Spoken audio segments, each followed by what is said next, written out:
Sivako. Oh my fucking god, dude.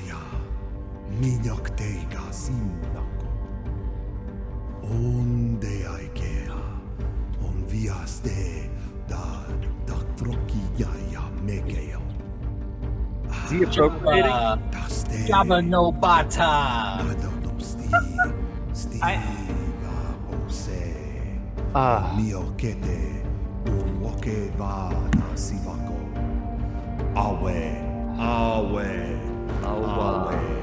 I mean, this movie fucking sucks. What are you doing? Stop. What, you don't First like of all, Return of the Jedi? hold on.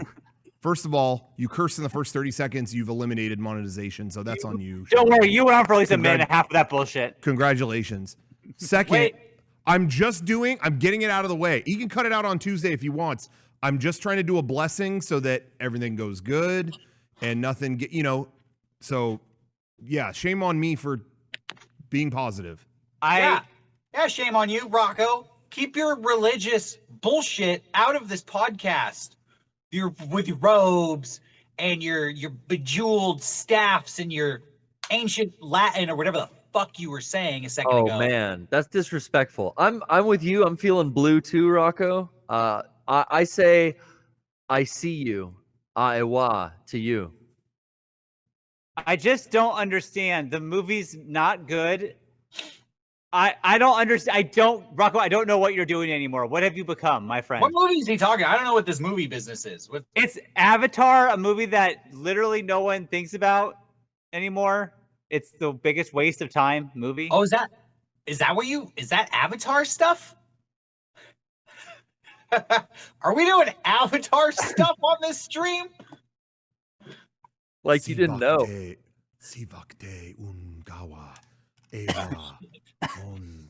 He's too far gone, guys. We just gotta wait. Yeah. Does Rocco bring the special Avatar bread? We gotta support him at this point. We just gotta support him. I will always support Rocco, but this one I'm really questioning. Why would you buy that hoodie, Rocco? Didn't Avatar come out? Wasn't Avatar 2008? 12 years ago? 9. 11 years ago. Excuse me. It's just a shit movie. It's not good. They're gearing up for the new one.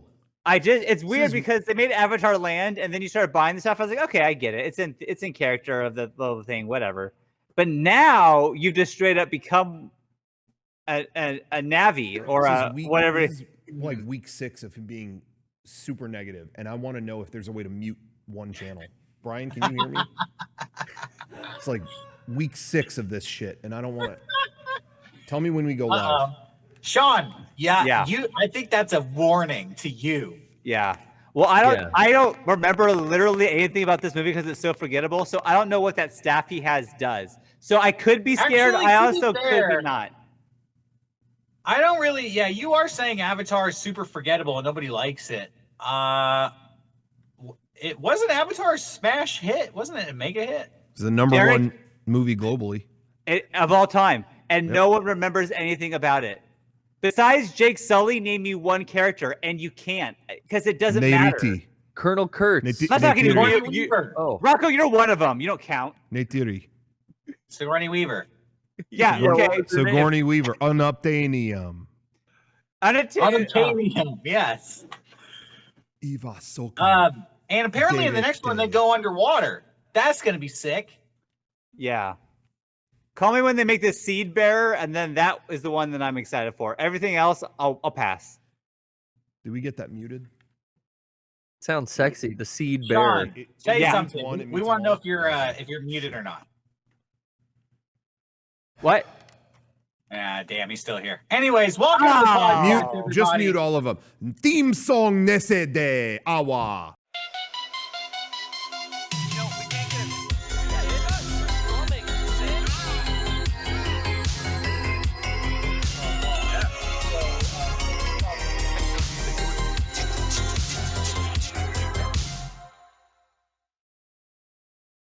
Okay, that's good. Okay, can we get this shit started or what? Yeah, I'm ready to go.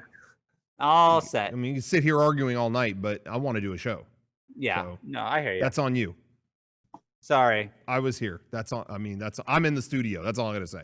So Rocco, I mean, that's cool. The sweatshirt and the staff. Do they not have Avatar sweatshorts or? Those are out of stock currently, but there is a tail. Damn. Of course, that would sell out first. I'm gonna show that one off on Patreon. Of course, that would be the first thing to sell out. Yeah, it was. Yeah, it's unfortunate, but the tail is sold separate, so there's still some hope with that. But I'm saving that reveal for Patreon or OnlyFans. Sean, did you catch that? Yeah, I caught it. I got it. Hope you understood that one. Definitely OnlyFans content right there. No doubt about it. Mm-hmm. Hey. Yeah. We were just streaming a few days ago, but we're back now. This is a different show. Yeah. This is the main show. Yeah. It's his show. This is the Mega64 podcast, everybody. Welcome. Thanks for joining us. The Mega64 boys on a hot Sunday night. We're going to be talking about movies, video games, television shows, what's been happening in the world of the internet. We're going to be covering it all. Yeah. I saw some movies. I've been playing new video games. Have you guys been entertaining yourselves? What's been going on in your lives since we last talked? Oh, shit. Well, I honestly, Mario Kart is like the hit right now. It's who knew Mario Kart 8 on the Switch would be such a fucking smash, but goddamn, that game is great. Yeah? Yeah. I'm Mario ready for a new Kart 8. That one came out. That's been out for quite a while. That was out on the Wii U. And then they put it on the Switch and called it Deluxe. But so I'm ready for Mario Kart 9. What are we doing? Have they announced Mario Kart 9 or what's up with that? It is funny because they really I always kind of forget they never made a entirely new Mario Kart for Switch. They brought the Wii U one over, which was excellent. I mean, sure. They really did a fantastic job with it. So it's not like I need a better one right now or anything, but it is interesting. I feel like a lot of people on their checklist of, every Nintendo system, it's like, okay, we want a new Mario, new Zelda. Usually a new Mario Kart is on that list, but they re-released that old one, and I feel like a lot of people are kind of like maybe that last one was so good, people aren't as thirsty for a new one, but I personally would like to see a brand new entry. Yeah, why not? That would be really cool. No reason. I wonder if they're working on it. I wonder if, they don't want to go back to the well too many times. Yeah. That's true, and if people are really satisfied with that and the sales are still good, it's like, well, yeah, why not focus on other, Metroid hasn't had a new one in a while, might as well focus on that or something, I don't know. Yeah. Besides Paper Mario, what's Nintendo doing? I have no idea. I mean, they teased Breath of the Wild 2 at one point. Yeah, well, they said they're making it. Animal Crossing is like the biggest game in the world right now. Yeah, they're riding high.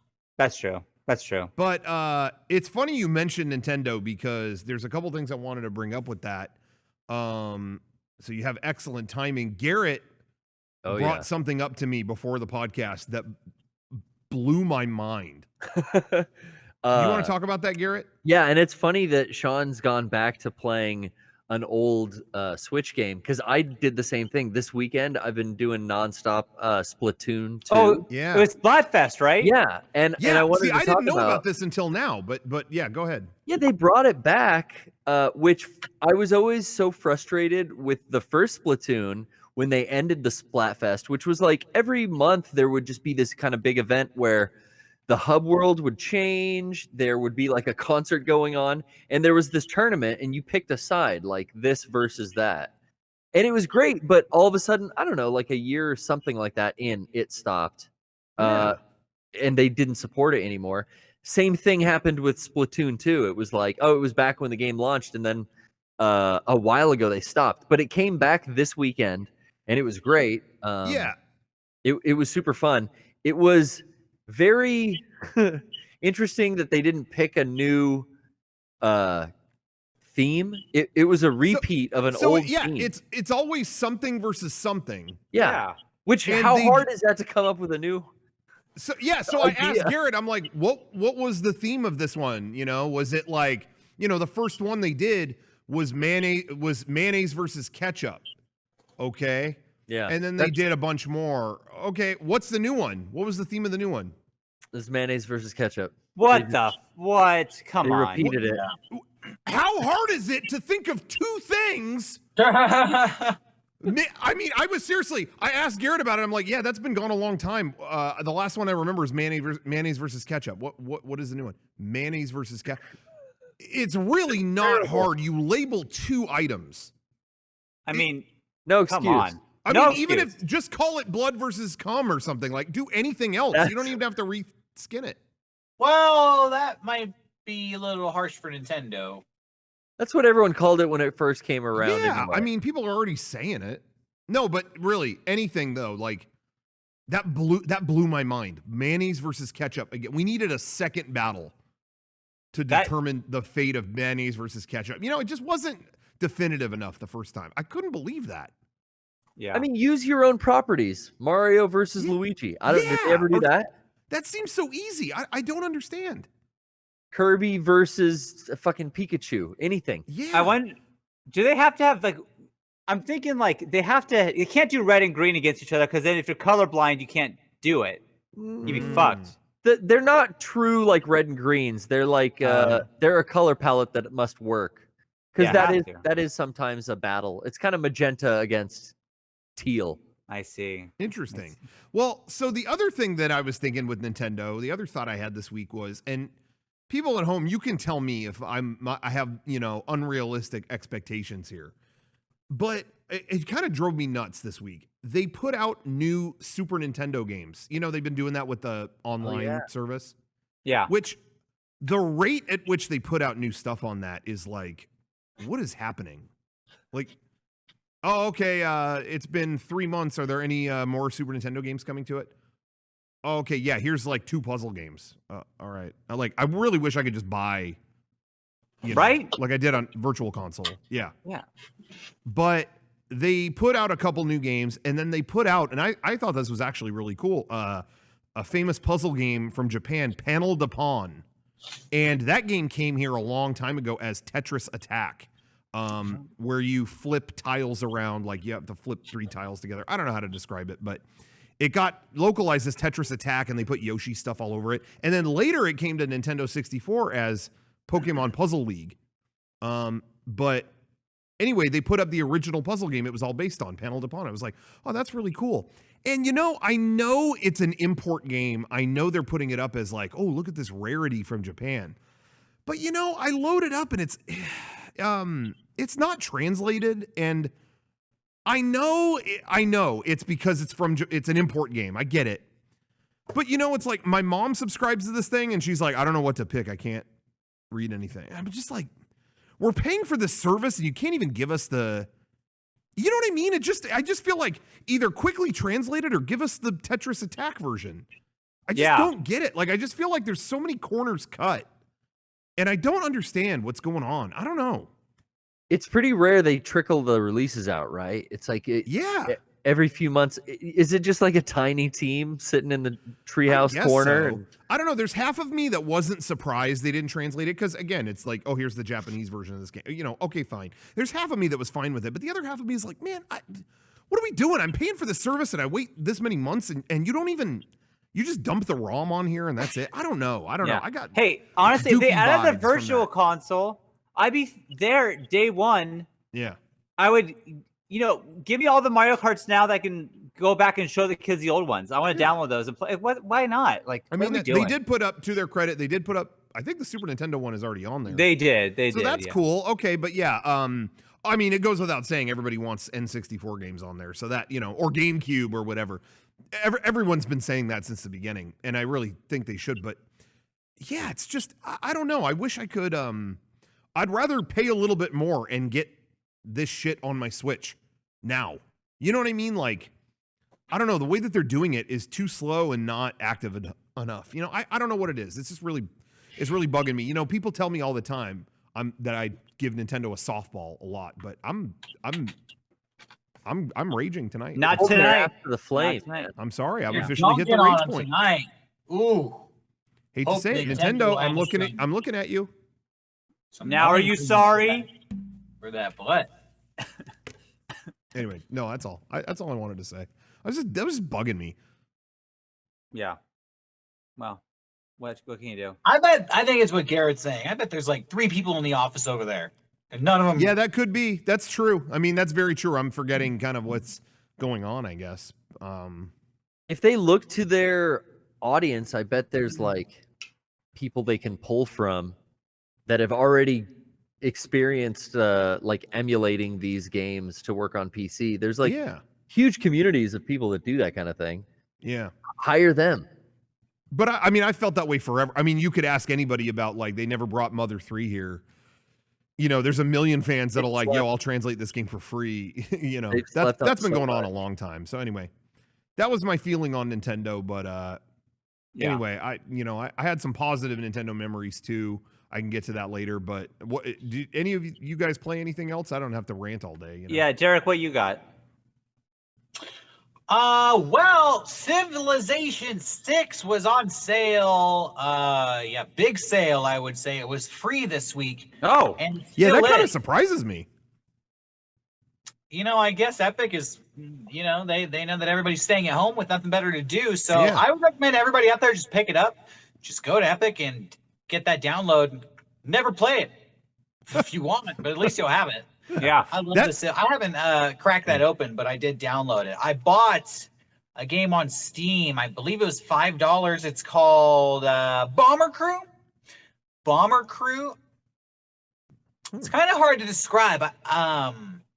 It's kind of like a team management game. Basically, you have a like airplane bomber in World War II that you send out on missions, and you need to manage the whole crew. So like the pilot, the radio man, the navigator, the 3 gunners, and the engineer. You know, I don't know if you guys have played games similar to this, but people watching this may remember a few years ago I was playing a game called Faster Than Light, which was kind of like a space version of this where you was a cool game. Crew in space and you do missions. This is that like was cool. this is like a slightly more high-tech version of Faster Than Light.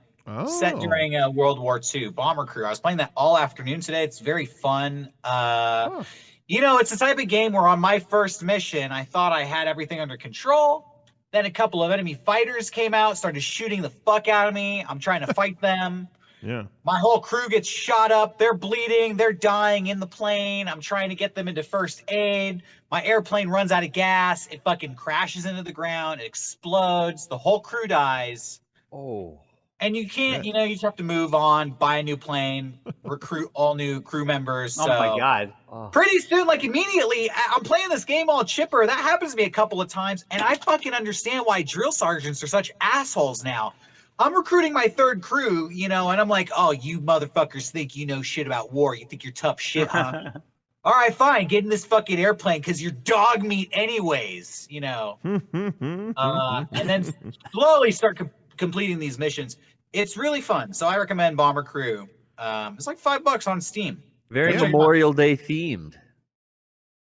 Yeah, you know, now I feel like maybe on Monday people can raise a beer to me and my crew. Yeah, I'm going to do that. Derrick, I was thinking about doing it. Yeah, thanks, Rocco. Rocco's going to slam a 12-pack in honor of my video game. I didn't really know, you know, what to salute that day, but I think it's got to be you just kicking ass at that game.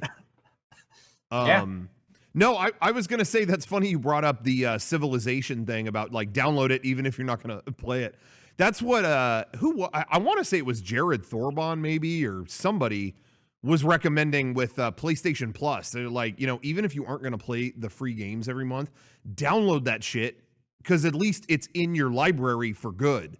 Right. And at any given point, 10 years from now, you could go, you know, I don't think I have a copy of Metal Gear Solid 5, and I did want to play that. You can just go download it. It's in your library. Now, if you don't subscribe to PlayStation Plus anymore, is that gone? It won't activate. It won't activate. It won't activate. But if you're a subscriber, it'll go. Then it's fine. You're good. Okay. Yeah. Gotcha. But at least you have them in your library, you know. I have a whole Uncharted series that like 2 months ago they put 4 games up. Yeah, they did. Yeah. When everybody was playing a lot of video games, and I have all kinds of amazing titles. Witcher's in there. Phantom Pain was up.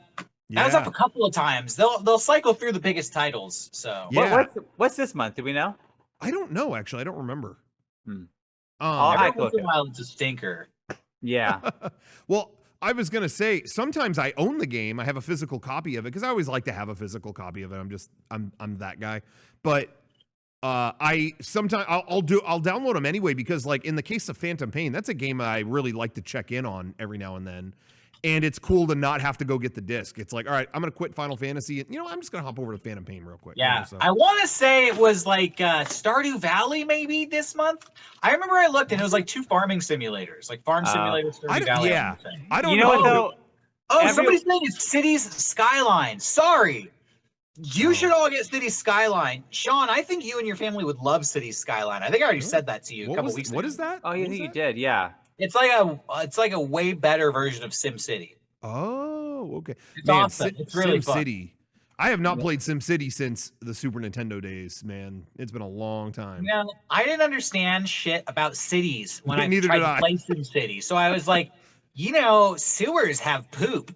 Wouldn't it be better if we got rid of that? No sewers in my city. Yeah. Stupid shit like that. No schools in my city. School sucks. When you play City Skyline as an adult, you create like a very awesome, well-designed, functioning city. That is so funny. That is the exact same mentality I had as a kid. When I played that game, I was like, yeah, if I was in charge, I'd make everything better. Sewers are gross. Why do that? And, places to work? No. Why would anyone want to work? No. And it's all theme parks and nothing works. And then slowly, nobody's moving into your city, and you're like, dumbasses, I've created the greatest city on earth. Why the fuck don't you want to live here? There's no jobs, there's no poop, there's no school. Yeah. My only exposure was like 90s Macintosh computers. That was always like schools had SimCity. Like I never wanted to play that because it was like, oh, that's just the game that's on every school computer. Yeah, we didn't have it at my school, but Nintendo went all in on it for Super Nintendo. They had their own character in it, Mr. Right, and all that stuff. And so, yeah, I wanted to play it, but I didn't really understand it. My objective when I played SimCity on Super Nintendo was not to have. I didn't understand it, frankly, at all. I did not have anyone move in or this or that, whatever. My objective in that game was I heard that you could get Godzilla to destroy your city. Oh, wow. Yeah. And so for me, it was just, how do I get this bigger and bigger and bigger so that there's a monster attack? What's that? Yeah, you play SimCity. Here's the 5 stages of SimCity. You get it, this is going to be fun. Stage 1. Then it's really boring. You try to create the ultimate city. It fails. That's stage 2, stage 3. Then you quit, stage 4. Then you hear from your friends, oh, there's like monsters and disasters. And the final stage of SimCity is trying to get all that bad stuff to happen to your city. That's exactly. I heard UFOs could come and cause like a tidal wave to wipe out my city. Yeah. You're the fucking mayor trying to invite all this shit on your people. Yeah. That's what happens when you put a 9-year-old in charge. Yep. Yeah, but that Godzilla thing was a mind blower to me when I had that game. It was just like, oh my God, like, and I think I got it to happen, and I was like, as far as I was concerned, I beat it. I was like, yeah monster destroyed it. Hell yeah, we did it. I don't know if there's any of that in City Skyline, but I still recommend it. Check it out, everybody. Bummer. Was there? Am I crazy? Am I remembering this wrong? Was there a nuke in SimCity? Oh yeah, I think there might have been. Or there was a nuclear plant that could melt down. Yes, I think that's what it was. That's what it was. Yeah, because I think that happened in mine. Yeah, Godzilla would make that happen. That's what I remember. Yeah, something like that. That sounds very familiar. I don't think they would include that now. I always saw that why shit. not? Chernobyl was a hit show. It's fine. That's true. Why is the world getting worse as we go on? They might try. They might try to get. Sean's right though. They might try to get on that Chernobyl hype. Yeah. SimCity Chernobyl edition. It blows like my a Russian city. It blows my mind. Not to divert too much. So if there's any game stuff you want to talk about, by all means, swipe me out of this part of the conversation. But it really does blow my mind that it's the year anniversary since Game of Thrones ended. It was 1 year ago, like the other day. Wow. Or a year ago today, whatever. That the show ended, and it's so funny. On a regular basis, I see more people talk about Chernobyl still. That's a year old too. Yeah. And I see more people talk about, oh man, you remember this shot in Chernobyl? Yeah, man, look how well they conveyed this. Or even just bringing it up in memes or whatever. And Game of Thrones, it's like, it's not there, man. It's just not brought up. Maybe, though, who knows? Like, honestly, I know I'm watching Lost, but I have seen so many articles and shit about Lost. That ended 10 years ago. 10 years ago, the same within within the last couple days, 10 years ago, yeah. So people are kind of revisiting it, and like they're looking at it very fondly. Yeah. But at the time, people were fucking pissed. Yeah. So, maybe in 10 years from now, everyone's like, Game of Thrones, and then they'll be... And that's what I'm wondering about, because you do have to let wounds heal. I get that, because there were a lot of people that did feel, frankly, very burned by the Lost ending. And I get it. I never thought like, why don't people like the Lost ending? It's divisive. I get it. But time heals some wounds, and now it's been 10 years. Some people are like, hey, you know what? That was like very emotionally affecting, and da da da da da. So I had that thought. I'm like, yeah, I wonder if in another 10 years, maybe people will be able to go, all right, whatever with the ending, but Game of Thrones, that was cool. They'll be able to have perspective. But the only thing that I think is different with Lost and Game of Thrones and how they ended is Lost, even if you weren't happy with what it did or what it answered, it was still a very gooey, it was still kind of a love letter to the characters, and kind of, it tried to be, whether it failed or not, a warm hug to the fans kind of too. You know what I mean? It was very mushy. Game of Thrones was felt like kind of a not that situation. It felt like kind of a fucking middle finger to a lot of shit. I don't even want to be. Oh, go ahead. Keep going. No, I wonder if people will still, you know what I mean? I wonder if it just incites that kind of anger, and even in a few years, people will still be like, hey, you know what? No, fuck you, or not, Sorry, what were you going to say? I was going to say, I personally think Game of Thrones was so bad, it's not even worth analyzing the ending. It was that bad. Yeah. But honestly, like, between fucking Starbucks cup and water bottles and like George R. R. Martin being fucking cut out of the writing process, it's a waste of time to like analyze the artistic merits of the end of Game of Thrones. I think what you have to do though is like with The Office, that was a show that we all loved for a while. Yeah. And like for me, it's the end of season 3 is the end of the show. That is it for me. Yeah. Like that's it. And good show, great show. Sure. What happens after that doesn't matter. There's got to be a point in Game of Thrones where it's like, oh, this episode is the ending. If you and then after that, just throw it out. It doesn't matter. What would that be for Game of Thrones? I honestly, what would that point be? I'm trying to think about it. I saw it all at once last year, so it's all like one big movie to me. So hard for me to say, but I was still, I know people at the time when it aired were not happy with like things in season 6 because it was going off the books at that point. But I will say, as someone who watched it all with no knowledge and I just watched it all at once, I was still enjoying some stuff in season 6. I'll tell you, with The Office, with the question of like what's a good ending point. Yeah. Jim and Pam have this huge character switch that has been built for, you've been waiting for that moment for like 3-4 years at that point. So when that happens, that's such a major pivot. You could say, end the show there. I'm completely satisfied. We've built towards this huge switch. I feel like Game of Thrones never had that. They were building toward this switch and then lost steam like 3/4 of the way towards all of those major character switches because they just saved them for the end and then they flat. Yeah. Yeah. That's my analysis of what went wrong there. That's why it's hard to say like what's a good false ending, Yeah. Maybe and I like guess when, I don't want to spoil it for people who haven't seen it, but maybe when major characters die or major battles are won, and then you could imagine like, it all kind of works out after that. Sure. Yeah. I could see that. Even that, like, what's the best moment for that? That's kind of hard to say. Yeah, but that's I think that's an interesting point, though, Derrick, that you make.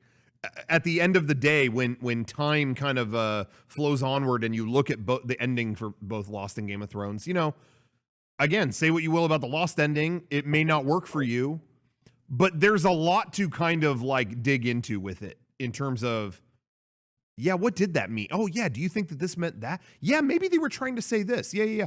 You know, and maybe you arrive at you still hate it, but at least there's something to kind of discuss there. And yeah, Game of Thrones, I really kind of, I agree with you. There, it kind of isn't anything to talk about there. It's like even Lost has a good false ending. At the end of season 5, it ends. Lost always goes to a black screen, but at that episode, it goes to a white screen. Yeah. I always feel like that could be a poignant ending. Honestly, you don't even need to know or watch season 6. That's you true. Just walk away from it at that point and be like, okay, that's how it all ended. Yeah. Sure. Yeah. And then anybody who knows what that episode is, you know, maybe you agree, maybe you don't, but that's what I think would be a good false ending. Again, I don't think Game of Thrones has that moment. Oh, you know what, Derrick? I'm gonna. You know what? I'm gonna disagree. Game of Thrones does. It's the moment they get that sorry if anyone doesn't, hasn't seen it or they don't want me to, but sorry, I gave you a year. Okay, here we go. Spoilers. Whatever that episode was where the dragon comes and destroys the wall. Yeah, because at that point, like, nothing matters at that point. So that's a. I think that's like the world's funniest ending. All right, this wall is so important. This is so important. It hasn't fallen in thousands of years. It's so solid. Nothing can happen. When that thing crumbles the wall, in my head canon, I just listen to the Curb Your Enthusiasm. That's the ending. Yeah. Dude, that was like one of the worst moments of the whole show for me. That was like, yeah, go ahead. That's just the moment when, like, the relationship's over and you're not getting back together, but then you're like seeing them one last time and they're really mean to you and you're like, this is fucking unnecessary. Yeah. Fuck you. I remember specifically when I watched it last year, all for the first time. I brought it up to you, Derrick, and you specifically told me, you're like, there's one point you're going to get to. It's so upsetting to me, and I just can't wait to talk to you about it, or something like that. And I was like, okay. And then I watched it all. I caught up, and I was like, I don't honestly know which part he's talking about. I don't know. And then I told you, and you were like, so this fucking thing just sweeps in and the wall's gone. Like, that's it. Or you were so defeated by it. I was like, yeah, that's true. Because again, I saw it all at once. So the weight of it was not yet sunk into me, I guess, Yeah. I mean, I said I didn't want to analyze Game of Thrones, but I will, because I think this is funny. Just to give you an example. Yeah. All the stuff in Game of Thrones is based off of real world things, more or less. And that wall is based off like the Great Wall of China. Yeah. Right? The Great Wall of China was built to keep the Mongols from invading China, these barbarians on horseback. And it worked for like thousands of years. Imagine one day the Mongols get a tank and then just drive it through the Great Wall of China. And in 5 minutes, the Great Wall of China is like erased from the earth. It crumbles like a house of cards because they drove a big vehicle through it that they magically got somehow. They used a time machine to get a big tank to come back. And it's just like, I feel like that wall was I know it's a wall, but it has a lot more significance than just like we just drove through it with this big magical dragon. I would say instead of a tank in that comparison, one giant zombie Mongolian. Then I would buy it. That's good writing. That's some it's R.R. like Martin level something shit. that one person could ride that takes down the whole wall. And even one tank versus the Great Wall of China is not 100% victory like it is on that TV show. That'd be an interesting fight, right? Yeah. One tank and a whole bunch of guys on horseback versus the Great Wall of China. You can make a whole season out of that. Well, I was going to say, if that was a whole episode, how do we fend against a dragon trying to take this wall down? And then at the end... Oh, yeah. That's what I said the whole time. From the moment I saw the episode, the wall fell in 30 seconds. It deserves a more of a hearty story. That's honestly there. You make it so cool. The wall is a character of the show. It's like you did it dirty. You fucked it up. Bran is named after Bran the Builder, who built that wall. It's seriously, it's like the Great Wall of China. It's this thing everybody in the world has known about since before they were born. It's existed. It's too cool to just fucking be batted away like that. Anyway, it was. Sorry, everybody. No, it really did. It was. It hit me when we talked about it a year ago. it was like a 30-second ending at the end of an episode. And I really was like, it was the last thing I had just seen, I think, before I talked to you about it. And it was like, oh yeah, you know. And I think if I had been watching that for 6 years or however long, yeah, that would have been like, huh? Like, you know, anyway, but it hadn't occurred to me that way. So that I remember that conversation and it was very funny to me. I was like, wow, yeah, that's very true. But there's all kinds of stuff I feel that way about. Now, I will say, you know, there's a lot of hate on that last season since it aired. I still feel, and this is just me personally, that that Darkest Night episode, I loved that episode. I think it's a phenomenal episode, and unlike any you know, episode of a show I've ever seen, like I really think it's a fantastic production. But I'm saying that in a vacuum, like front to back of that episode, I think is phenomenal. But what it meant for the season as a whole is like, yeah, it kind of fucked things up. I mean, the biggest threat of the show is dealt with within 1 hour. I mean, everyone's already said this, but it really was like a crock of shit. They did all that. But if I can look at that episode and not think about anything before or after it, I think it's a cool episode. That's the one thing I'll say, you know. Yeah, and sorry to bore everybody with a conversation about a show that aired a year ago, but you know, people are. No one else is talking about the show but us because no one else remembers it. Like, yeah, I've never the seen biggest thing in the world, and then it went away. Yeah, Garrett, you were quiet. Yeah, I've been really entertained by this conversation because I've never seen any of it. I always avoided Game of Thrones. Yeah. And I'm glad I did because it sounds like a waste of time. No, But it wasn't. I honestly, Garrett, like I'd never seen a show like that. It's still like early on. It's great. It sounds like I would prioritize going through like Breaking Bad before I ever give Game of Thrones a shot. You know, like there's other stuff on the list that I know are like higher. So I kind of tend to wait till you know something's aired and then. I think I prefer Game of Thrones to Breaking Bad personally, but Game of Thrones, as flawed as it is, it's also arguably the greatest show of all time. You know. That's why it's held such high standards, because it was so good, and then, you know, it fell so far. But so that's my question to you guys, really, to kind of wrap this up, I guess, is would you still, now it's a year later, would you still recommend the show? Did the ending affect that? Or are you like, no, still watch it? You know, how it was such a roller coaster for me, and I didn't read the books, and so I had no idea anything was going to happen. And when things happened, I was floored, honestly. Yeah. And it was such a journey that way that I would absolutely recommend it. Yeah, I recommend the show just the same way I recommend The Office. If you've never seen The Office, it's great, but you don't need to watch all of it because it gets bad. Yeah. I would still say to watch all of it. I mean, like, I think it was a cultural phenomenon, so I still think it's worth it for someone to see all of that. You know, even the original Twin Peaks, I used to kind of like share my grievances with. But I still recommended it because there wasn't anything that aired like that, you know? And well, so I don't, you know, I would say to people, don't waste your time. If you want to watch all of it, you can. But if you feel like, if I felt like, hey, some of it sucks, but in that final episode or those final couple episodes, like it really comes together. Like you're going to miss out on something if you miss that ending. That's how I feel about The Sopranos. You have to watch all of The Sopranos. Yeah, you do. Yeah. You do. I feel. But I feel like if you've just fucking got bored of Game of Thrones and you're sick of it, turn it off because it doesn't come back up at the end. It only goes down. That's a good point. That's a very good point. You know, I would recommend it to people. I would say I would not prioritize it. I actually would recommend Breaking Bad before I recommended Game of Thrones because Breaking Bad delivered on everything, frankly, until the very end. It only paid everything off. So I would recommend that higher, but Game of Thrones was just such a phenomenon, it's hard to deny. Nothing aired quite like that. So I would not say never even look at it. But yeah, if you get tired of it, maybe it's time. I saw a movie yesterday. I went to the drive-in, Whoa. which, by the way, was like fucking awesome. We talked about that's awesome. It was so fun. It was like going to the fair, dude. It was a blast. Like, you go to the drive-in, the concession stand was closed, but they're like, there's a gas station next door you can go to. So we parked and walked to the gas station.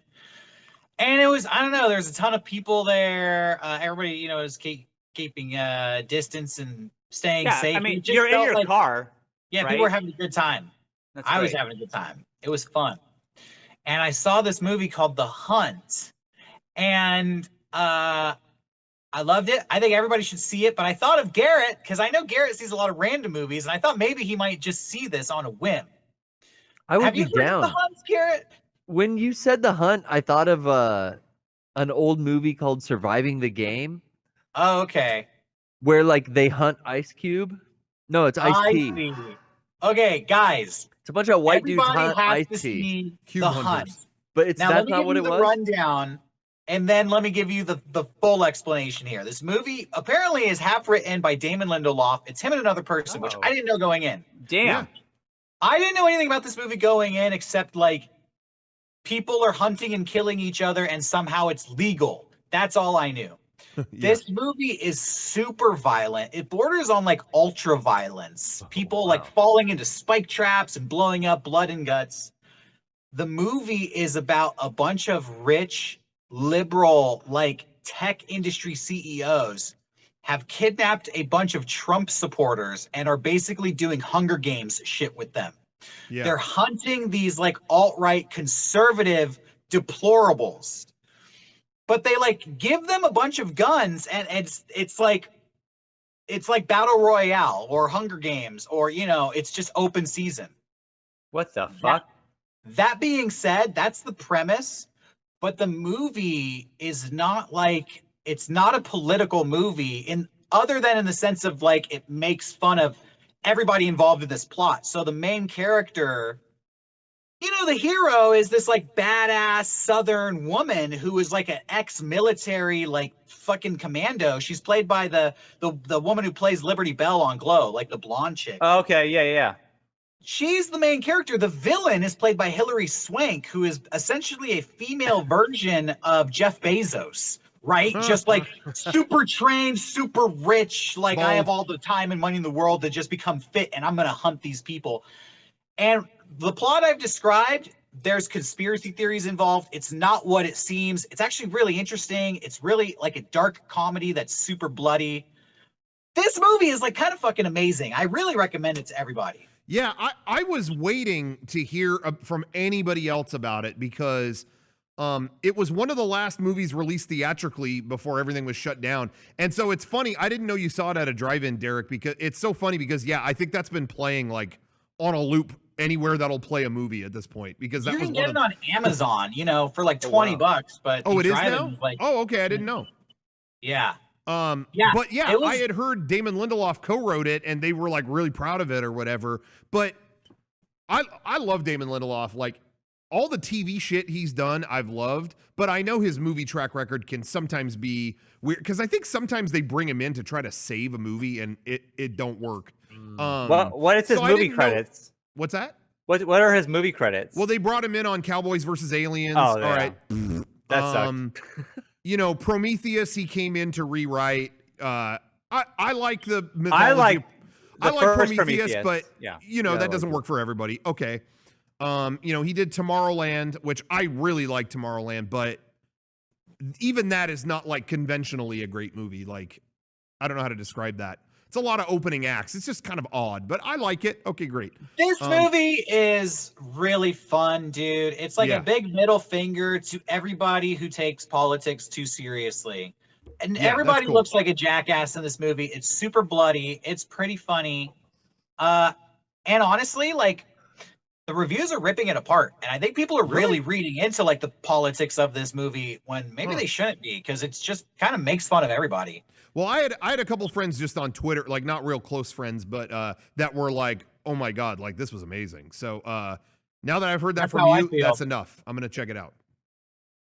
The Hunt, everybody. It's in theaters or on Amazon right now. Check it out. Yeah, I think it's gonna be on. It's gonna be on iTunes. I think to buy in 2 days for $15. Oh shit. Okay, I might be okay. Maybe I'll go that route. Well, hey, speaking of buying and purchasing and clicking that button and making good things come to you. You could see where I'm going with this.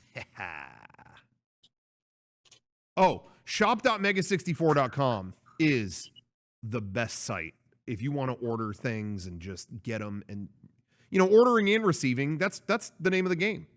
And we've got all the items you could ever ask for. We've got all kinds of new items. In fact, Friday we just did a restock of the Chroma sweatshirt and joggers, which were two of the biggest items we put out this year.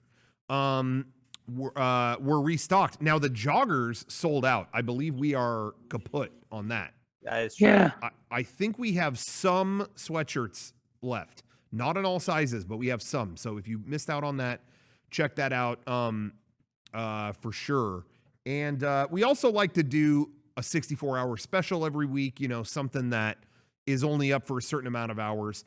As we've said previously, Mega64 Day is coming up on June 4th, 6/4. That's our day. And we did it last year. And anyway, we've got some announcements coming at the end of the show. A few announcements about what we're going to be doing that day, stuff like that. But before that, what we wanted to do was this week's 64-hour special. We had overstock from last year's Mega64 Day of the Sequence Erase shirt, which is one of the rarest shirts we've ever printed. These are just overstock. We're not doing a pre-order or anything like that. It's just what we had basically sitting around, or maybe orders that never got claimed or whatever. Very few, but they are on the shop right now. So if you never got that, this is your last chance. Pick that up right now, shop.mega64.com. And we'll have some more to announce at the end of the show. So stay tuned for that. Also, check out patreon.com/mega64. Always putting up new exclusives, fun stuff on there. We just put up a new episode of the Mega64 Movie Club for the movie The Black Hole, the 1979 Disney movie, The Black Hole. Hell yes. Which was a odd one, to say the least. Oh, Very odd. It was. You know what? It was bold. It was crazy. It was in the weird midsection of Disney of the past and Disney of the future, and they really tried to make their own Star Wars, and it was something. But anyway, we talk about this. Go watch the episode. Rocco says Star Wars, but this movie I feel like is competing more with Alien and Blade Runner. I felt like this exact movie is like a laser pointer. It marks the end of an era in Hollywood. Yeah. We talk about it in the show. Go check out Movie Club. It's a good episode. Yeah, we do a whole deep dive on the movie. It's great. I thought it was a really good episode. I think they've all actually been really good. Yeah. I mean, we talked about Zohan the week before, and you would think like, well, what all can they say about it? But it was a really genuinely good discussion. And I just want to say next week's episode, we say it in this one, but next week's episode is going to be on the movie Stranger Than Fiction. And even that, I'm like, man, what could we say about it? But even that's a really good episode too. There's a really good discussion in it. Well, also, I chose that movie because those of you who watch this podcast for a while have known that I was given a lot of shit for liking that movie back in the day when it came out, and so we all watched it, and we answered the question, and you'll have to see for yourself. Did Sean deserve it or not? Yeah. Is it really the greatest film of all time, or is it not? I never have ever said that. Week. Okay, we're done with that. I remember you saying that. Sean, we're done with that segment, please. Okay. Sorry. I want to talk about another 10th anniversary. It's a lot of 10s. Well, I mean, look at us. But there's a lot of other 10s too. Brian, I don't know what that laughter was, but we're gonna have your mic removed. His mic is off. That's your mic. I don't know if that was interference or I didn't hear what he said, but it's probably something stupid. Anyway, no, it is the 10th as of I think Tuesday or maybe the day after this goes up. It will be the 10th anniversary of Mega64 version 3. Whoa. Our DVD came out it will be 10 years at that point. That was a very how do I say it? That was a very big moment for me. I'm only speaking for myself, I guess, but very big moment for me when that happened. When that got released, that was a very it felt like a great weight off my shoulders. We worked on that a long time. we're very familiar with things taking a long time, but that was I remember when that came out, it was a very long marathon run in terms of doing all the episodes, but also the last episode of it was taking a really long time to put together. And I remember personally trying to edit that, but then also like there was only a month left between when we were going to release it and the DVD had to be made, and I remember like coming in every day, crazy hours to try to get that done and all of that. Anyway, that's my personal memory of the release of it. But of course, all the years leading up to it were the making of those episodes. And that was a very special time and a very fun time for me. I'm waxing, nostalgic a little bit, but no, I like this. It's got me thinking. Yeah. It's got me remembering my truck bed. I was filling that shit up. I was so impressed that we filled the entire bed of my truck with DVDs to send out once they came in. And do you remember when we dropped off the DVDs? It was like 1 a.m, 2 or whatever. It was super late. And we were just filling it up until a lady who was at the post office working came out so scared, like, what is happening? What are all these things you're giving us right now? It was awesome. That was the first I had ever known about. There were people working at the post office at like 2 a.m. I didn't know that happened. Yeah. That was weird. So that was 10 years ago. Wow. Yeah, that was 10 years ago. And it was, I'm still, I rewatched a lot of those episodes recently, and some of it is like, oh man, okay. Like not maybe what I'm as proud of today, but some of it is like, wow, like we really pulled this off. That's really cool. Like, you see a real turn there. And so I don't know. Yeah, there's some of it that I'm still really like, very proud of. I don't know.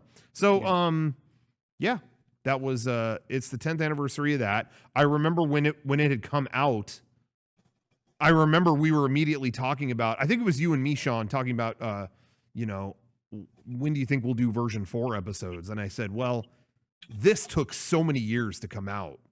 Like, I don't even know.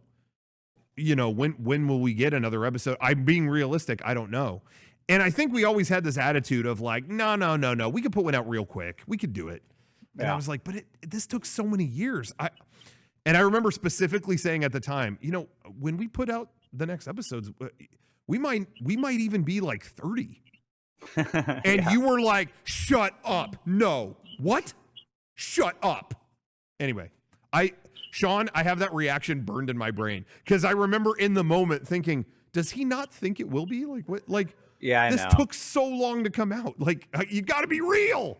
I remember I had that thought, dude. But anyway, it's crazy that we had. So it was 10 years ago. So we had 3 DVDs that we made of our show out, and I was 25. Is that right? That's crazy. Yeah. Wow. Yeah. I remember, again, I'm only talking about like the release of the DVD. I mean, of course, there's plenty of memories of the episodes leading up to that point. That could go on forever, but I remember when that DVD came out. That was a big moment for me because it did really well. Like that was a very sweet like reward for working on it, because we had no guarantee back then. It was like, we have no guarantee. Do people, we weren't really in the merch game as much as maybe we are now. And it still just wasn't clear. Like, I hope a lot of people order this. Do you think they will? I think they will, but it did really well. And in fact, it blew past how many we had initially ordered of that DVD. And I was like, whoa. And I remember people were just like, what the hell? Like, I'm dying to see this. I can't get a copy of it. And it made me feel so bad. So I was all night just putting everything together like, okay, we'll print this many more copies. We'll do this. We'll do that. And the people who ran our DVD manufacturing place were not responding. And it was like, what the hell? And a day went by and another day and another day. And our representative there who was printing those was like not replying to me. It was like, what the hell? What's going on? And I started getting pissed in the emails. Like, look at all these guys that want to watch our DVD. Like, what's going on? And then I found out the guy's wife passed away. And it was like, oh no. Yeah, that goes on record as one of the worst times, the worst I've ever felt. But he actually did all the work, even despite his non-response. He was getting him going because he knew how many people wanted to see that DVD. So even when I didn't hear from him, he was working on it, despite being, I'm sure, very sad. But that broke my heart. That was, but anyway, but we eventually got more, and yeah, a lot of people picked it up, and I can't say thank you enough because again, at that time, that stuff was very uncertain. So anyway, that's all I really wanted to say. That was a fun trip down memory lane. I don't know if you guys have anything else you want to say, but we'll bring those episodes to everyone online very soon. And looking forward to it, revisiting those. Hell yeah. Oh my gosh, yeah. I wish we never stopped production because we would have had 4, 5, and 6 out by now. Yeah, but as we know, we went on a long hiatus. Well, we had a lot of stuff. We had a lot of other stuff we were doing, and I think those things were honestly very important too. I mean, don't get me wrong, there are certain things that I look back on that I go, I wish we wouldn't have spent as much time on that or that, and maybe we could have, whatever. But by and large, there were things I think we had to do.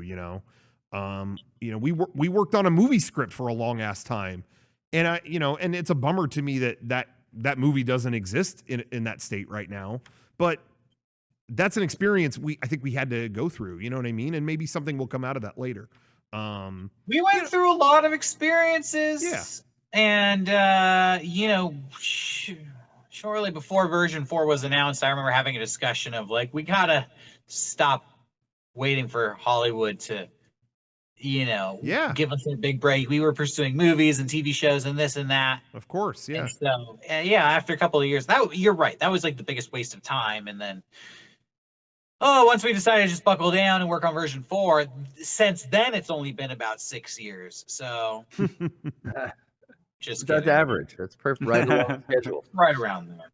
Yeah. But come on. But anyway, yeah, we'll we're always trying to regardless of whether the end user sees it or not, I think we've always tried to go down new avenues, and I think there's still going to be some that people haven't seen or people don't expect maybe coming, but I don't really regret anything, in terms of like I wish I would have done this or whatever. I think every now and then there's something where it's like, maybe I spent a little too much time on that or cared more than I needed to on certain things. But we still are just learning. We had to teach ourselves how to do literally all of this. Yeah. And, I think we've done a pretty good job. And honestly, like at the time, there really wasn't anyone else to look to see how to do it because no one was really doing it at all. Yeah. So we kind of just, made it all up as we went along. And so I'm proud of us. Yeah. And we always did, there were other big YouTubers, whatever you want to call it. But it never felt like any of them were doing exactly the same kind of stuff in the way that we were doing it or wanted to do it.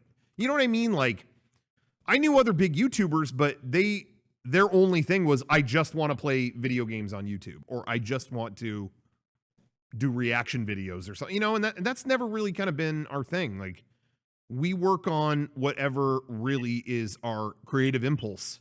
And sometimes that results in a really cool production, and sometimes it like implodes. Sure, but I don't know. I think I don't know a lot of other groups that have had the freedom to explore those things in the way that we have, without being beholden to something, and I guess that's really the big takeaway and the thank you that I give to everyone watching. I'm sure you're going to hear a lot more thank yous on 64 Days, so I'm not going to get all sappy today, but I guess that's really what I'm most grateful for. And version 3 to me kind of represents the realization of that. It was like, wow, we did this completely independently, and there's not really any big reason for people to pick this up other than they just like us and want to see us do more shit, so that was cool. That was a great message. So anyway, that's all. So yeah, cool. I dig it. But anyway, we don't have to keep talking about that. Is there any other stuff? You already brought up the hunt. Yeah, I gotta check that out. I'm glad to hear the drive-through was fun. What's that? The drive-in was great. Do it. Everybody should go check out the drive-in. Yeah. I guess there was only 2 in San Diego. I had to drive like fucking forever to get to this one. Oh, really? To the South Bay one. It was like damn near by the Mexican border. Oh. Oh, I didn't even know about that. Thought I needed Yeah. a fucking passport to see Oh, this really? movie. Shouts Yeah, out. right. I think drive-ins are going to be a big thing coming up. Like that seems like that's how you're going to have to watch a movie now. If you want to go out, like do that, which is cool. Like you can do that today, right? As you did. Like there's no movie theaters that are open, so it's I don't know. I'm down. Let's do it. Yeah, I know a lot of people in LA who have like driven great distances to go to a drive-in. So yeah, I mean, I've been hearing about that. People have been enjoying it. I watched a movie on Netflix that I honestly I didn't give it a lot of I didn't give it a lot of credence. That I didn't think it was going to be that good, but I was pleasantly surprised because it was one of these is it Happy Madison is Yeah, Adam Sandler. it's his production company, right? And he owes Netflix like 8 more movies. Oh, I don't. God. Yeah. He gets all his friends to be in them. Was it? Yeah. And so, I mean, some of these were like, you know, I guess not the best. But I watched a new one called The Wrong Missy with David Spade. Yeah. Yeah, that's a new one. Yeah, that just came out. I wanted to give that one a chance because I thought, like, all right, Adam Sandler's not in this. And I'm not hating on Sandler. I mean, he was fucking great in Uncut Gems. Right. I really enjoy certain Sandler stuff, but he just doesn't have a great track record with these, you know, Netflix produced things. But this new David Spade comedy was really fucking, I think, laugh out loud funny. Oh, really? Like, I love David Spade. I heard good stuff about it. I actually heard a few people tell me it was good. It reminded me of when Sandler stuff was good, like Wedding Singer-esque, you know, like basic plot, you know, romantic comedy thing like that. But all of the same people, like what is it? Rob Schneider's in it. But the co-star is this actress named Laura Lapkus, and she was really funny in it.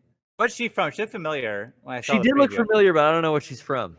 Yeah, I don't know if she's that big of an actress. I see her on like Twitter and Instagram and stuff, but I don't. What's not the really premise familiar. of the movie?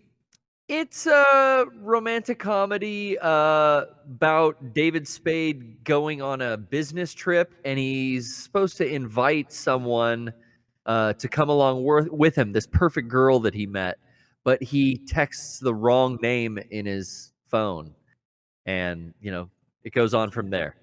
He gets the wrong Missy. He gets the wrong Missy. It's about like he's like an older guy trying to date, but the first time I've seen David Spade in a movie he's looking age appropriate. Like he looks like an old man. Yeah, he That's always good. like tries to play a young Yeah, dude. he still does.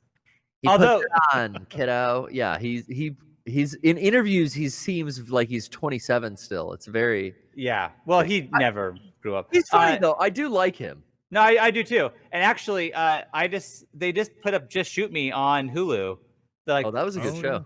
So I don't know if you've ever seen Just Shoot Me, but that show is fucking great. There was one episode of that is like one of my favorite episodes of a TV show ever. It was so funny. So, I mean, check out Just Shoot Me. I follow him on Instagram, of course. I think we do. We both do. But he posted about that. Just Shoot Me, whatever. And someone left a comment on it. I don't know if you saw this, Sean, but somebody left a comment that said, "Hey, David, I hate to tell you this. There's a huge plot hole in that new movie."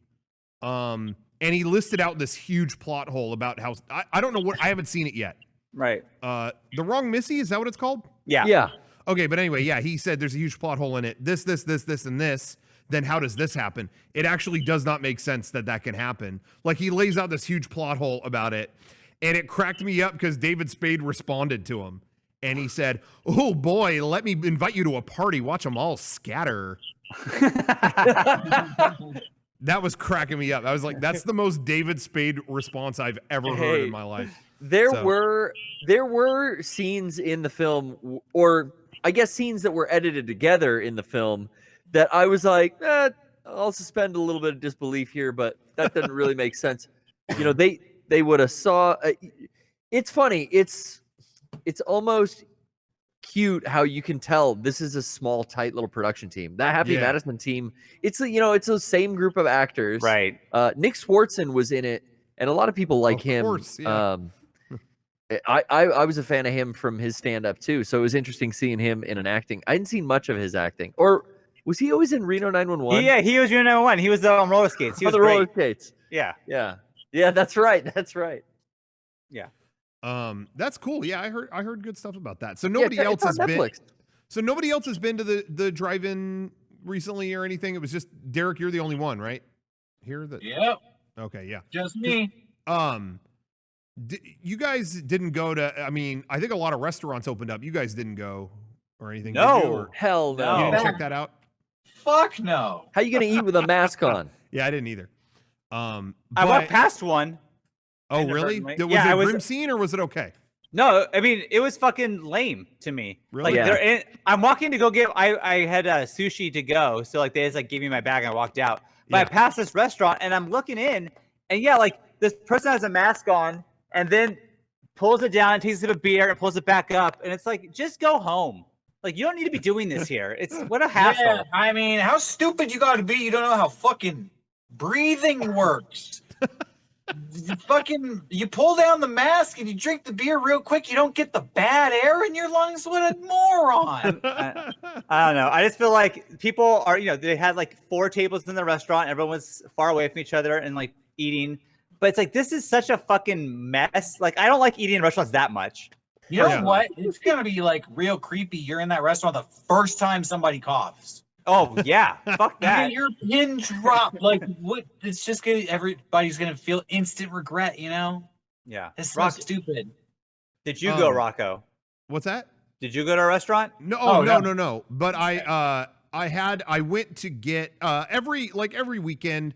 Me and my brother have been getting dinner for my family, and that's been happening for the past couple of months. And I thought, I'm gonna there's something that none of us have had in a long time, and I think my mom or somebody was saying like, when was the last time you had a good donut? And I thought, oh yeah, I'm gonna pick up some donuts for them because I know our favorite local donut place, home of the Wackadoo Dozen. But anyway, I know they've been open and they're all, keeping it safe and all that and whatever. I was like, you know what? I'll go there and I'll pick up I think that would be a nice thing, nice treat. And I went there and I've been so good with like, if I go any food place recently, I tip a lot because I feel, you know what I mean? If it's like a mom and pop place, it's like, you know what, you're going through some shit, so I'll tip more than I normally would. So anyway, I went there and I had a what photo situation. Now I'm going to describe that for people who might not know. We had an incident at PAX East a few years ago. I don't know what it is, and please, if you're in Boston, don't be offended by this. But something happens when we go to PAX East in Boston, where everyone with a camera like has a problem with it or they don't know how to use it. I don't know what that is. I really don't think it's like, people in Boston are dumb or anything like that. I really don't think that. But for some reason, when we're at that show, people walk up and it's like, oh no, it's dead. Oh, my camera's broken. Oh my God. Or it's, oh God, where's the button? Oh God, I hit erase. Oh my God, I wiped your camera. I mean, it's stuff like that. This isn't my phone.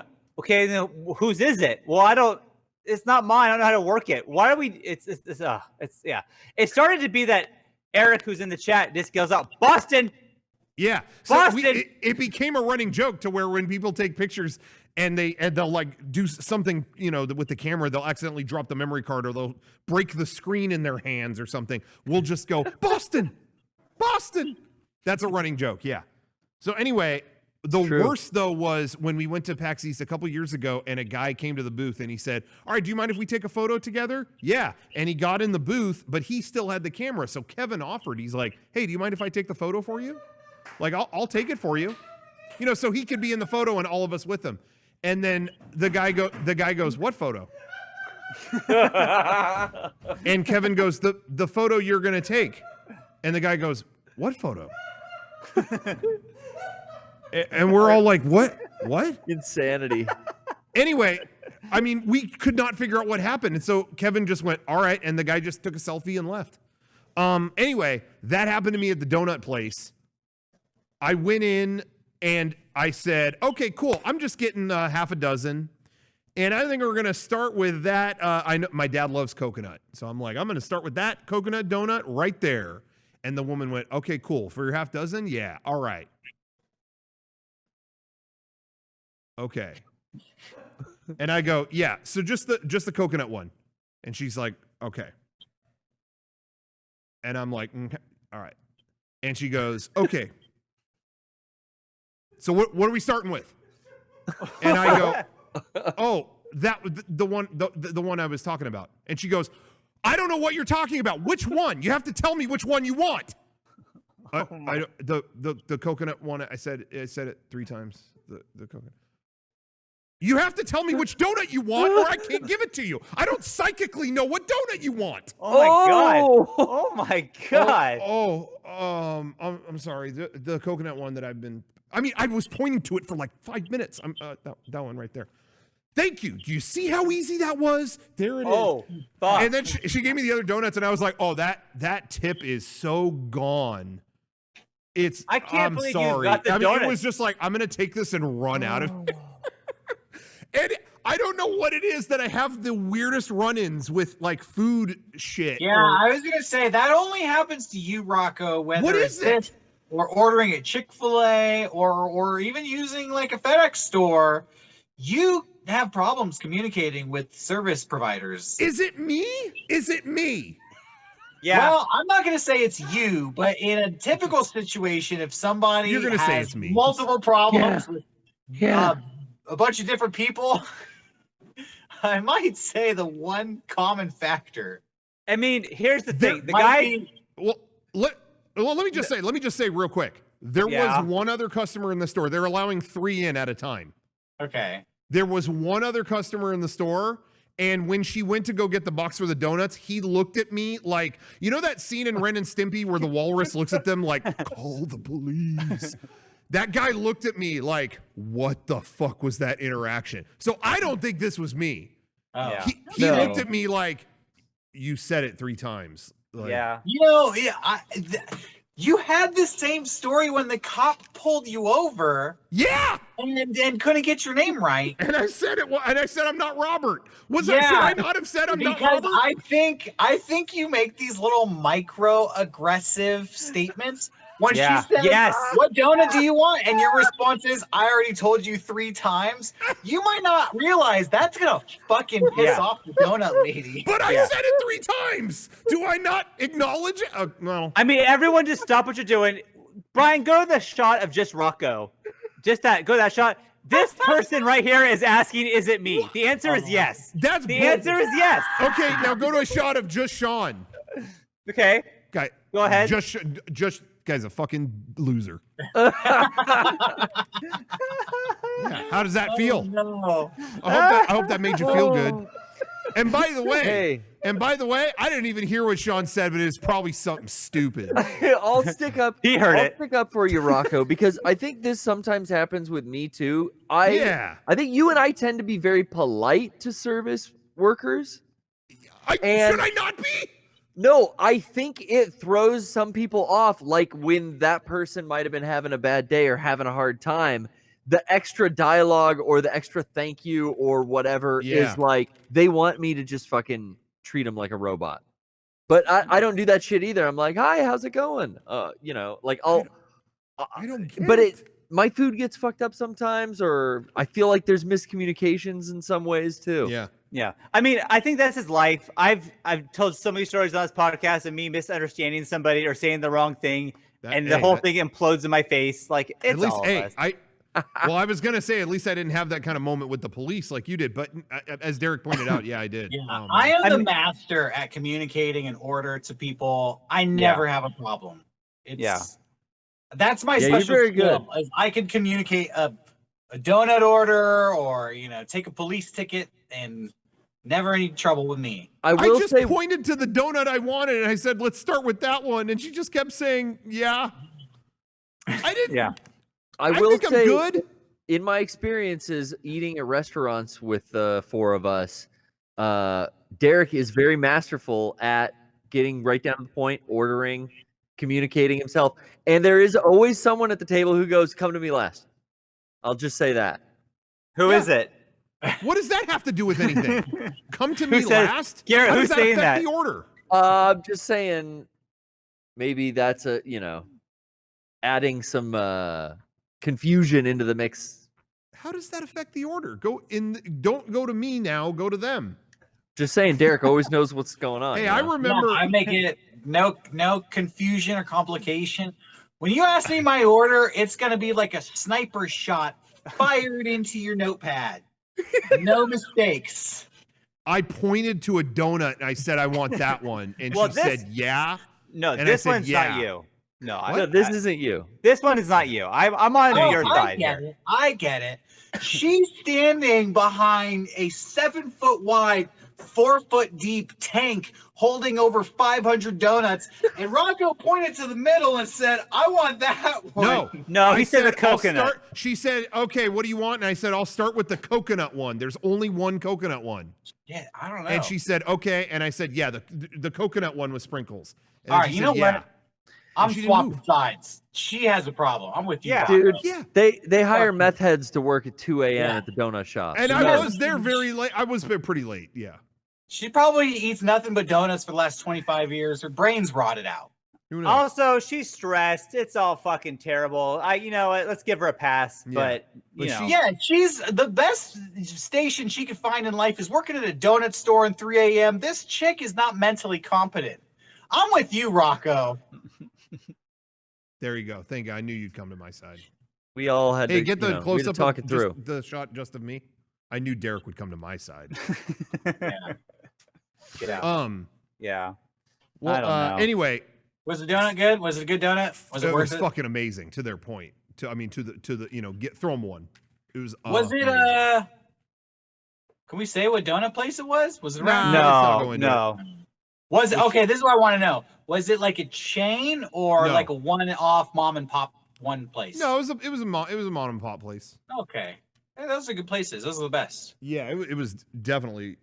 It was very good, and it's funny you mentioned though the like ordering thing. As I'm sitting here thinking about it, and I mentioned before ordering the DVDs. I brought up before when we ordered the version 3 DVDs 10 years ago.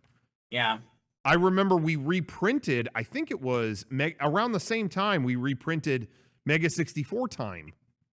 That DVD that we made, that was like a 2007 DVD, but we reprinted it around 2010, I think. And I remember there was a problem. We got them in, and I played the disc, and it was the Mega64 Time DVD, but the contents of it were Mega64 version 2. Oh. Yeah. I remember that. And I remember I was like, yo, we printed like thousands of DVDs and they're all wrong. Like, and I told the guy, I'm like, I hate to tell you this, but you didn't print the right thing. And the guy working there got real pissed. And he was like, oh my God. And then he said, I remember he was breathing real heavy over the phone. And he was like, you guys have got to name these better. And What? that was, I did inflect the thing that I'm admitting, I did the thing that you told me.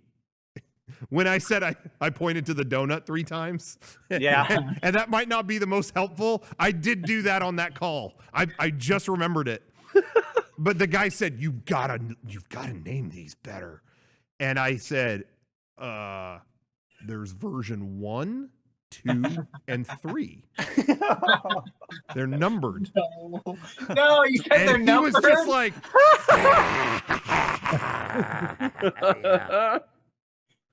but I didn't want to, I'm a kid, at that point, it's like, I can't be on the hook for all these thousands of DVDs they did wrong. So I Right. wanted to, be clean of all error. Well, you're clean. So I wouldn't handle it any differently. But man, that guy was not happy with that. Oh, you don't say. See, I have this thing in my brain where I can wager, like I know when things are going south, and if there's too much of a conflict, I'm not gonna get what I want out of it, right? The guy's gonna get mad. He's gonna, fuck you. I'm not gonna work with you. He's gonna send me packing. So when I feel like it's going that route, I'll just assume responsibility. Like, hey, maybe I fucked up. nothing wrong with you. Even if I know the other person's completely wrong and they're an Mhm. idiot, I'll be like, yo, I think I'm having a problem here. I'm being stupid right now. Can I get the coconut donut and then you get the best service on earth? Yeah.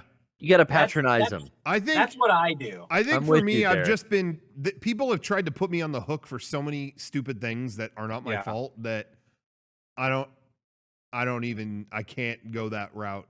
Rocco, you do this thing when I can tell when it's going bad and the ship has sunk and it's not getting better. You just do this thing where you'll go, yeah, well, quietly to yourself. And it's like, oh no, it's over. Like, this person's fucked. Their day is fucked. Rocco's going to fuck with them to the time now. And you know what is the greatest irony of that is I actually know what you're talking about. I mean, I wouldn't have known that consciously, but you bring that up and it's true. I do that. And the one time I did it overseas, a Japanese flight attendant told me I was sexy. There you go. So Your voice is so sexy. your voice is so sexy. So would you Oh, stop? well. Would you change who you were? No, I think I'm doing the right thing. Okay. Well, if there's anything, I don't know if there's anything else you guys want to talk about, but we do have some things to announce. Should I do that? Let's do it. Yeah. Okay. All right. I'm going to do it. And it's going to happen, baby. 3, 2. Hey, everybody. Mega64 Day is going to happen on June 4th. That's right. 6/4/2020. And I'm really excited about it. We are going to have a blast that day. We're going to be streaming stuff all day, starting around noon Pacific. And, you know, as always, keep an eye on our Twitter because we're going to keep you up to date on what's going to happen and all that stuff. But we're going to start streaming all day on June 4th. That's a Thursday, I believe. We're going to be streaming all day. I'm really looking forward to that. That's always like a really good time. Yeah, it's a fun day. And we're all here. We're gonna stream some stuff. We'll go into later tonight. We're just giving you a handful of announcements. It's not everything because I think that day we're gonna have a lot of video related announcements. Like, you know, we might show a couple new things. Release some stuff, whatever. And, watch stuff on the stream, of course, whatever. So stay tuned for that. We'll have some more video related announcements later. And other stuff as well. But tonight, just a handful of some of the merch-related stuff. But anyway, we just wanted to let you know we're going to be streaming all day on June 4th. Now, as always, we have exclusive items in our store that day on June 4th. This is no exception. We have great exclusives. This first one in particular is coming from Sean here. He knew that you needed a great summer outfit. Yeah. And this is an exclusive for all the internet soldiers watching that day. He knows that they want to feel cool in the summer. These, of course, were, this design was one of our most popular this year. Yeah. And he's bringing it to you in a summer state. We, for that day and that day only, we're going to have the Chroma shirt and the Chroma shorts. We've never done shorts. Whoa. We've never done shorts in our entire existence. You already have the winter look, but now here's your summer look to be comfy at home. Come on. Cool. Yeah. Come on. That's looking slick as hell. Yeah, dude. So that's going to be available that day. I'm really excited about those. Oh my God. I'm going to be dressing like that. I'm going to be wearing that to everything. Black tie events. I don't care. All right. Then we got I'm gonna put my name on this. I'm bringing this to you because this was a shirt design from way back in the day, and it was kind of there before we had our merch game really locked, And I always really liked the design, but I always thought it could use a tweak or two in the color situation. And I thought this is too good. I want to bring this back because this is one of my favorite designs. Our good friend Cheeto did this a while back, and I love it, and it commemorates a couple of our favorite characters, and it's perfect for 64 Day. The Brotaku Elite shirt is going to be available on 64 Day 2020. I'm really excited about that. I love that design. I always have, and Cheeto did a hell of a job on that, so I'm glad people will have a chance to get that on 64 Day. All right. Now, something else we're going to do is, we did this last year, but we're being a little more mysterious this time. We are going to bring back, we're going to resurrect 4 64-hour specials. We're not, and here's the thing, we can't say what they are. Oh my god. Because this year, these are sketchy, these are underground. There are 4 that we've released in the past, but we're giving them one more shot in case people missed them. And we got to keep them on the down low. You know, these are bootleg, these are, you know, so we'll you'll find out what they are, but we're not going to say it right now. Stay tuned. But those are going to be 4 very good 64-hour specials. And we're going to bring back an item. This was something that we did for Black Friday, but we made more to bring to the summer cons. Guess what? Ain't happening, bro. So on 64 you'll be able to get the Mariel's, she did a skate deck for us. The Mega64 skate deck that she did for Black Friday, that is going to be available on that day, shop.mega64.com. You'll have another chance to get that. We're still looking into if that's going to be a limited stock. All these items in general are going to be mostly you can pre-order them and you'll get one, but that one I'm still looking into if it's going to be a limited stock or a pre-order. We'll find out. Now, the next thing, the last thing on the list is controversial. No. We're going to get Not in this day into and age. controversy. Some people are, you know, are going to have some things to say. But I'm going to be candid as possible. We did on our, we do great gifts on our Patreon every quarter. Every quarter we give out a gift package that has something that we think the real hardcore fans on our Patreon are going to love. Now, one thing that a lot of people vocalized they weren't, there were some people who didn't get a chance to do the Patreon and they were really bummed out that they missed out on the Flame War Theater Blu-ray. We did that. Mm-hmm. That was a gift from like last fall or something like that. Right.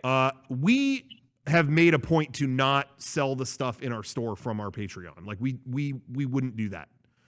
Because we think that's the point of it, is it's exclusive to the people who supported us on there. And so it kind of put us in a predicament because people at home wanted this, but at the same time, we didn't want to kind of, go back on that. But also, coincidentally as well, the printer of this Blu-ray gave us, there's always an over-under on what you print. We have hundreds of extra copies of this Blu-ray. That have been sitting there, and we were just like, damn, what do we do with this? So we want to make it fair to everyone. We aren't going to sell them in our online store. We're not going to put them up. We're not doing that. But if you pick up, if you spend $100 in our online store or more, whatever, we will throw in a Flame War Theater Blu-ray that day. That seems like good compromise. That's how we're gonna make. I don't know if you have the image for that, but or if there is one, but oh really? Damn. Well, anyway, we are going to include that day. If you spend that amount, that way it's fair to the people on Patreon who supported us for months and they didn't get hosed on it, and everyone on the store that day who missed out. Hopefully, you'll be happy. Yeah, with that. And if you support our Patreon and still spend over $100, you'll get one and give it to your friend. Give it to anyone you want. Yeah. If someone's missing that or something like that. But anyway, yeah, sorry about that, Brian. But anyway, yeah, that will be available in the store if you spend that amount. And that way it's hopefully it makes everyone happy. And there will be more announcements soon too. We'll stop there for now, but there will be some more items coming and some more video related stuff to be announced. Maybe on Mega64 and Team we'll go into that stuff. On Thursday. So anyway, that's it for now. We'll divulge more of our plans later, but hope you guys hope you dig it. Yeah. We dig it. Ole, commencez. Oh yeah, Rocco. Yeah, end this with a chant. Yeah. I wanted to say, actually, I meant to circle around. I was very, I was kind of a Nintendo hater when this episode started, but I beat Dragon Quest XI. I say beat I'm going to say it with quotation marks because I hit the credits. It said the end, but people are telling me, oh no, like after the credits, you can keep playing. And there's like basically the second half of the game. Yo, I played 70 hours of it. I'm stopping for now. Xenoblade is coming out this Friday. But I will return to it. But what I played, I really loved. It was really took me back to the Super Nintendo games of RPGs, or Super Nintendo days of RPGs. Yeah, I really liked it. That's it. I just wanted to get that in there. I didn't get to talk about that. I really liked that but you game. only played half the game. There's a whole second half. It gave me, I mean, I got the ending and the credits, and it said the end. And then RPGs it's like, oh, suck, man. But there's more you can do if you want to return to it. And I was like, well, I'm good for now. And then, yeah, I told people about this, and they're like, yo, there's like 30 more hours. Like, oh my God. stuff. Yeah, I was Bravely like, Default did that to me, and I was like, no, I'll stop at the halfway mark. Whenever I see credits, I want to stop. Which is, I got the credits today in Animal Crossing. Like, KK Slider came to my town and island and played, and I got credits. Like, am I done with this? I feel maybe I'm done. I got the credits. It's like a psychological effect, huh? Yeah. Basically, if you watch that concert every week, you'll get to watch those credits again and again. But in reality, yeah, you kind of have done everything that the game has held your hand on, and now it's just up to you to just free roam. Yeah. Keep playing. Yeah. Interesting. Yeah. I didn't even make it to that part. Once they were raiding my island, I was like, hey, all you have to do is have people move in and put shit on the floor around. It's fine. I have 10 people living on my island. I've set shit on there all the time. I check in. Yeah, 2 stars. They hate your island. The whole ordering the donut situation, but he has to argue with AI. There's no winning. Even digitally, anyone who works at a fucking place hates me. I don't know. Isabel what it is. and you are like oil and water, man. Just don't get along. What is it? I don't know. They're like, your island's only 2 stars. And Rocco goes, yeah, well. Yeah. Fuck off. Yeah, I turned it off. Anyway, but Dragon Quest was great. It checked every box for me. It had every old like Super Nintendo era RPG trope, and I mean that in a good way. Like, I don't want to get into it for anyone who hasn't played it, but man, it was just like, it was just emotional, and it was great. I really loved it. But my favorite RPG of the last 10 years is still Xenoblade, and it's coming out on Switch this Friday. It's Rhine time! That's the power of the Monado! Oh my God. God damn it. Good night. A bunch of jokers. Good night. So that's it, Shulk. Giving up the sword already? No, it's not like that at all. Nanekte.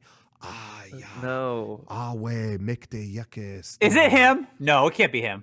Ave wakan. Sivako. Sivako!